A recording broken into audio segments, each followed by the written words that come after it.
में कर दें जब आपको वीडियो अच्छा लगे। चलिए शुरू करते हैं। सबसे पहला क्वेश्चन है, हिंदी वर्णमाला में कितने स्वर हैं? तो हिंदी वर्णमाला में आपको पता है वर्णमाला में टोटल 52 लेटर है। हिंदी वर्णमाला में कितने अक्षर हैं साथियों?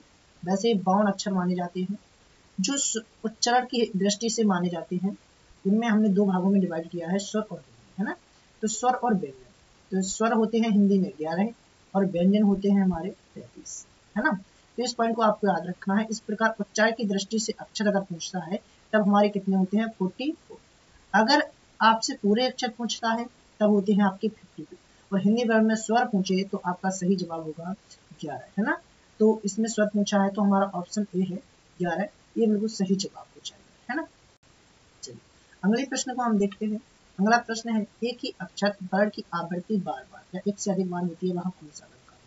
ध्यान देने योग्य बात है, जब भी आपको किसी भी वाक्य में, ठीक है, एक ही वर्ण की आवृत्ति बार बार मिले या एक से अधिक बार मिले, वहां पर अनुप्रास अलंकार होता है। कौन सा अलंकार होता है साथियों? अनुप्रास अलंकार होता है, ठीक है। अगला प्रश्न है, इंपॉर्टेंट प्रश्न है, दाता शब्द का स्त्रीलिंग।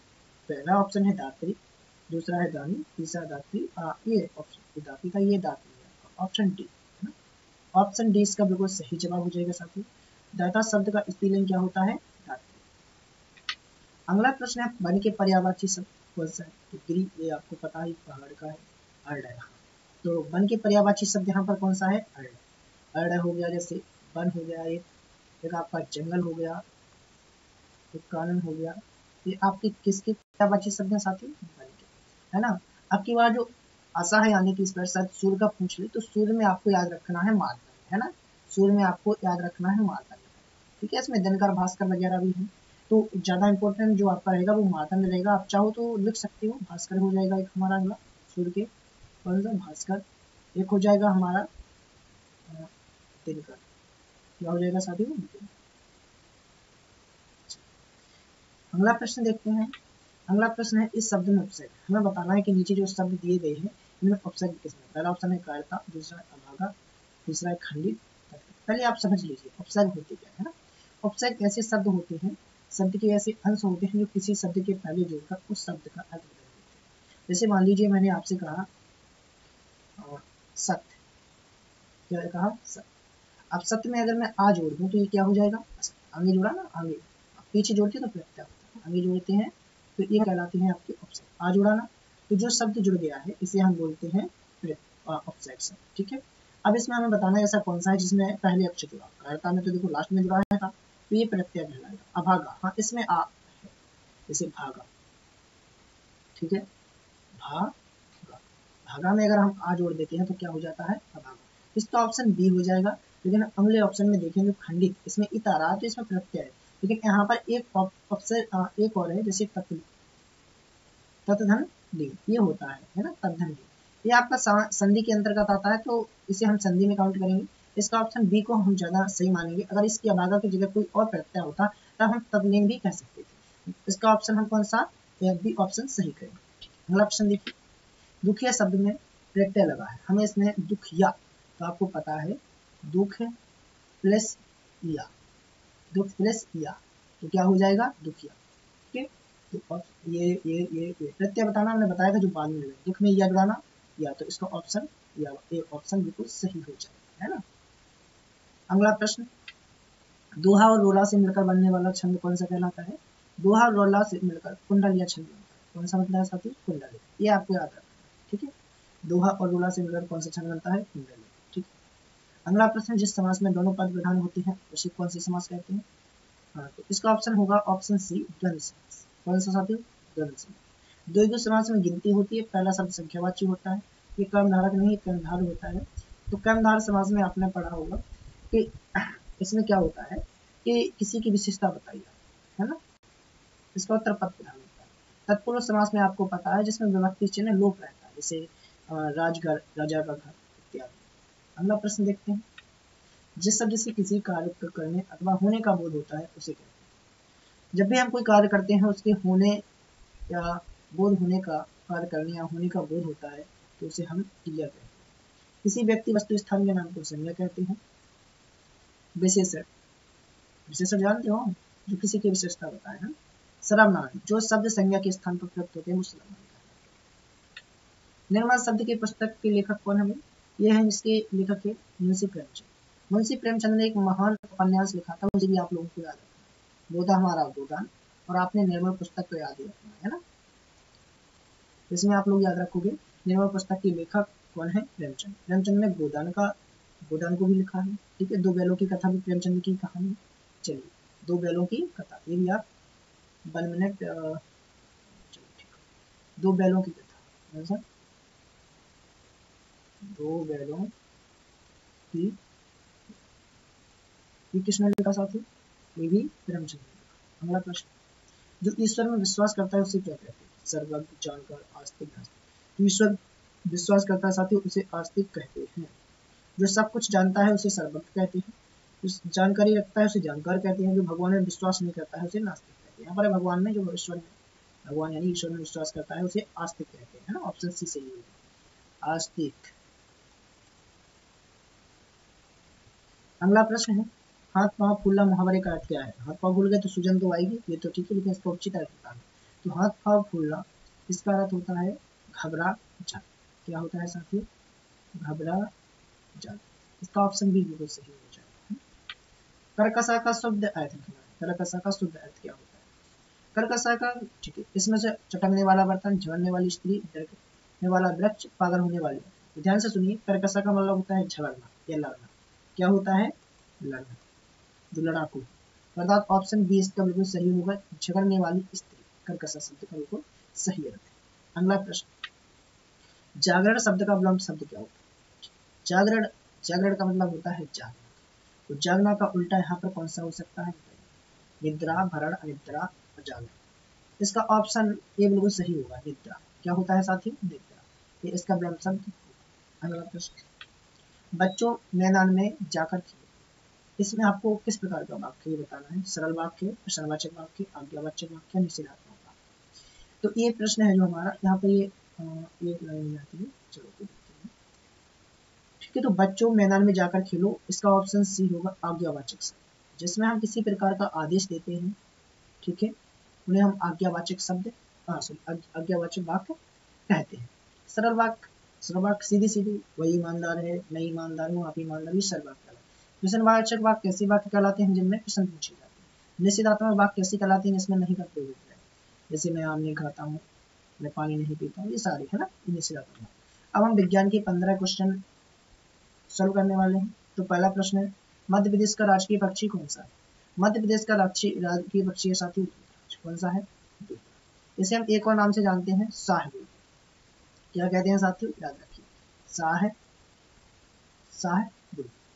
अब अगर आपसे पूछा जाए मध्य प्रदेश का राज्य पक्षी शाहबुलबुल, ठीक है, इतना तो आपको याद रहेगा। इसे पैराडाइस क्लाइफेचर, पैराडाइस क्लाइफेचर के नाम से भी जाना जाता है, ये आपको याद रखना है। तो मध्य प्रदेश का राजकीय पक्षी यदि आपसे पूछता है तो आप याद रखोगे शाहबुलबुल, है ना, याद उत्तराज। अगला प्रश्न, कौन सी नदी मध्य प्रदेश की जीवन रेखा कहलाती है? तो आपको याद रखना है, नर्मदा नदी को मध्य प्रदेश की जीवन रेखा कहते हैं। इसकी टोटल लंबाई जो 1377 किलोमीटर है। जबकि एमपी में आप याद रखोगे, नहीं सॉरी, ये इसकी टोटल जो लेंथ है वो 1311 किलोमीटर है, और जो एमपी में है वो 1077 किलोमीटर है ना। कितना साथी? 1077, ठीक है, ये आपको याद रखना है। मध्य प्रदेश की जीवन रेखा कितनी? 1077 किलोमीटर। अगला प्रश्न, पृथ्वी का प्राकृतिक उपग्रह। आपको पता है सौरमंडल में कुल 8 ग्रह हैं। कितने ग्रह हैं? 8 ग्रह। इनमें से हमें एक ग्रह हमारा पृथ्वी है, जिसे नीला ग्रह, क्या कहते हैं साथी? नीला ग्रह कहते हैं। तो इस नीले ग्रह या पृथ्वी का एक प्राकृतिक उपग्रह है, उसका नाम, पृथ्वी का एकमात्र प्राकृतिक उपग्रह चंद्रमा है साथी। क्या है? चंद्रमा, है ना। हाँ, ये आपको याद रखना, ठीक है। शुक्र को पृथ्वी की बहन कहा जाता है। सूर्य हमारा एक तारा है, और ठीक है, और ग्रह आपको याद रखना है इसमें कि ग्रह जो है वो चमकदार नहीं होते हैं, ये किसी प्रकार का प्रकाश नहीं देते हैं। चमकदार होते हैं वो सूर्य होते हैं, जो हमें प्रकाश प्राप्त होता है वो सूर्य से प्राप्त होता है, और सूर्य का जो प्रकाश होता है, सूर्य की जो धूप होती है ना, उससे हमें विटामिन डी भी प्राप्त होता है। ये भी आपको याद रखना है। अगला प्रश्न, किस देश में सबसे अधिक भूकंप आते हैं? तो आपको याद रखना है जापान। सबसे अधिक भूकंप कहाँ से आता है साथियों? जापान से। ये भी आपको याद रखना है, इंपॉर्टेंट क्वेश्चन है, पूछा गया पहले पेपर में और आशा है कि इस वर्ष भी पूछा जाएगा। 3 स्टार इस पे लगा लीजिए। अगला प्रश्न, निम्नलिखित में से कौन सा लिखना था? कौन सा देश भारत का पड़ोसी देश नहीं है? तो पाकिस्तान से भारत की सीमा लगती है, नेपाल से भी लगती है, बांग्लादेश, इसमें से इंग्लैंड नहीं है। तो कौन सी देश हमारा पड़ोसी देश नहीं है, अर्थात इंग्लैंड हमारा इस प्रश्न का सही जवाब हो जाएगा। हमारा भारत है 9 देशों से सीमा लगाता है, ठीक है। 9 देशों में से 7 ऐसे देश हैं जो स्थलबद्ध हैं, कैसे हैं? स्थलीय देश, ठीक है, याद आपको रखना है, स्थलीय देश है। 2 देश है श्रीलंका और मालदीव, ठीक, इनको आपको याद रखना है। ये समुद्र सीमा इनसे मिलती है, समुद्री सीमा अगर पूछे भारत की, कभी भी पूछ लेता है कि भारत की इसमें से समुद्री सीमा वाला देश कौन सा है, तो आपको ये याद रखना है, ठीक है, याद रखोगे आप मालदीव और श्रीलंका, ठीक है। अगला प्रश्न, शुद्ध जल पीने का पानी पृथ्वी पर कितने प्रतिशत पहले पूछा गया है? इसका ऑप्शन पहले MTSOS ने 3% माना था, है ना। हालांकि पृथ्वी पर कुल मात्र पीने का पानी वो शुद्ध बिल्कुल शुद्ध माना जाता है, वो 1% माना जाता है, 1%। लेकिन नदी नालों तालों सभी का मिला के जो शुद्ध पानी है वो 3% माना गया। कितना माना जाता है साथियों? 3%। पृथ्वी पर लगभग पृथ्वी के 71% ठीक है लैंड पर वाटर है एंड 29% पर लैंड है, ओके, ये आपको याद रखना है। इस पर भूमि है, इसमें 71% पर वाटर। अगला प्रश्न, जैव विविधता हॉटस्पॉट, इसका ऑप्शन ए बिल्कुल सही है, समुद्र। जैव विविधता हॉटस्पॉट कौन है? हमारा समुद्र, ठीक है। अगला प्रश्न है, पृथ्वी का सबसे भारी जंतु कौन सा है? इसका सही जवाब है नीले घोड़े। ऊंट को याद रखना है आपको, ये रेगिस्तान का जहाज कहलाता है, ठीक है। अगला प्रश्न, DDT के कारण क्या होता है? DDT के कारण वायु प्रदूषण होता है, ये आपको याद। अगला प्रश्न है, भारत सरकार द्वारा पर्यावरण मंत्रालय की स्थापना कब की गई थी? तो भारत सरकार द्वारा पर्यावरण मंत्रालय की स्थापना 1980 में की गई थी, लेकिन यदि वन मंत्रालय की पूछता तो इसका 1985 से ही होता है ना। अगला प्रश्न, पर्यावरण में हरे पौधे होते हैं, पर्यावरण में हरे पौधों को उत्पादक कहते हैं और इन उत्पादकों हरे पौधों को खाने वालों को उपभोक्ता कहते हैं, फिर उन्हें खाने वाले को हम अपघटक बोलते हैं। तो आपको याद रखना, पर्यावरण में जो हरे पौधे हैं जो किसी को नहीं खाते भाई, इन्हें हम उत्पादक कहते हैं। अगला प्रश्न, वायु प्रदूषण से होने वाले रोगों के नाम है। तो वायु प्रदूषण से हमें खांसी वगैरह रोग होते हैं और इसी से हो सकता है हमें अस्थमा और तपेदिक, इसलिए इसका ऑप्शन बी बिल्कुल सही है, अस्थमा तपेदिक है ना, ये आप याद रखें। अगला प्रश्न है, एलपीजी में मुख्यतः कौन सी गैस पाई जाती है? ये प्रश्न कई बार पूछा गया है। इसमें एलपीजी में मुख्यतः 2 गैसें पाई जाती है, याद रखना आपको, ब्यूटेन और प्रोपेन, है ना, ये दोनों गैसें पाई जाती है। लेकिन अगर आपके दोनों ऑब्जेक्टों में आते हैं तो वो मोस्टली होगी सबसे ज्यादा ब्यूटेन, मुख्यतः गैस ब्यूटेन, सेकंड पे प्रोपेन, ओके। अगला प्रश्न, अब प्राकृतिक गैस की करता तब हम इसमें मीथेन, ठीक है, प्राकृतिक गैस में कौन सा हमारा सही होता है? मीथेन, और इसमें कौन सा होगा हमारा? ब्यूटेन। अगला प्रश्न, विश्व पर्यावरण दिवस कब मनाया जाता है? विश्व पर्यावरण दिवस साथियों 5 जून को मनाया जाता है। कब मनाया जाता है? 5 जून, याद रखिएगा। अगर विश्व विज्ञान दिवस, यहाँ पर पर्यावरण पूछा है, अगर मान लीजिए विज्ञान दिवस पूछता तब 28 जुलाई। अगला प्रश्न, चिपको आंदोलन किससे संबंधित है? आपको पता है ये वन संरक्षण से संबंधित है, जो उत्तराखंड में वो कहानी हुई थी, ठीक है, हाँ, तो आप याद रख सकते हैं, उत्तराखंड राज्य से संबंधित है। इसके जो नेता थे सुंदरलाल बहुगुणा थे, है ना, चिपको आंदोलन के, और ये वन संरक्षण की घटना है 1984 की समथिंग। इसी के साथ हम आज की इस वीडियो को स्टॉप करते हैं। आई होप कि आपको वीडियो अच्छा लगा होगा। इसी प्रकार की वीडियो देखने के लिए यदि आप चाहते हैं तो चैनल को सब्सक्राइब कर सकते हैं। अगर चैनल को सब्सक्राइब नहीं करना चाहते तो अपने दोस्तों के साथ वीडियो को